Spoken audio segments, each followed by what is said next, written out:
নমস্কার, আমি মিনি। আজ আপনাদের সামনে তুলে ধরতে চলেছি একটি জাতকের গল্প।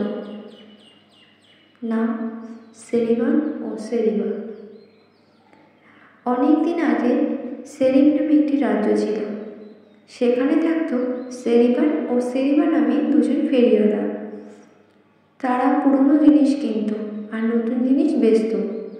সেরিবা সবাইকে ঠকাত, বেশি দামে জিনিস বিক্রি করত, কিন্তু সেরিবান কাউকে ঠকাত না, উচিত দামে সে জিনিস বিক্রি করত। একদিন সেরিবা একটি বাড়ির সামনে গিয়ে খেলনা নেবে বলে হাঁক দিল। সে বাড়িতে একটি ছোট মেয়ে তার ঠাকুমার সঙ্গে থাকত। তারা খুবই গরিব। ছোট মেয়েটি খেলনার জন্য ঠাকুমার কাছে বায়না ধরল। ঠাকুমা তখন একটা ভাঙা থালা নিয়ে খেলনা কিনতে এলো।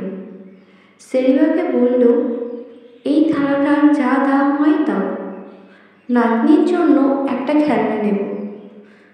সেরিবা ভালো করে দেখলো থালাটা সোনার। সে ফন্দি করে বলল, থালাটা ভাঙা, কানাকড়িও এটার দাম নয়, এমনি দিলে দাও, নিতে পারি। ঠাকুমা বলল, তাহলে থাক। সেরিবা ভাবলো একটু, ঘুরে আবার একবার ওখানে আসতে হবে। এমনিতে না দিলেও দুটো পয়সা দিলে নিশ্চয়ই থালাটা দিয়ে দেবে। কোনোভাবে এটা হাতছাড়া করা যাবে না। খানিক পরেই সেরিবান সেই বাড়িতে গেল। ছোট মেয়েটি আবার খেলনার জন্য ঠাকুমার কাছে বায়না ধরল। ঠাকুমা আবার সেই ভাঙা থালাটি সেরিবানকে দেখতে দিল।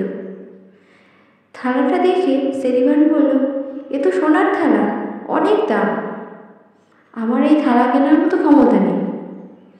তখন ঠাকুমা সেরিবানকে বলল, তুমি যা দিতে পারবে তাই দাও, বেশি চাই না। তুমি বলার আগে জানতাম না এটা সোনার থালা, তাই এটা তুমিই নাও। সেরিবান তখন তার সব মুদ্রা ঠাকুমার হাতে দিল, আর তার নাতনিকে দিল কয়েকটি সুন্দর খেলনা। ঠাকুমা ও নাতনি তাতেই খুশি। থালাটি নিয়ে সেরিবান চলে গেল। এদিকে সেরিবা খানিক পরে ফিরে এলো ওই বাড়িতে।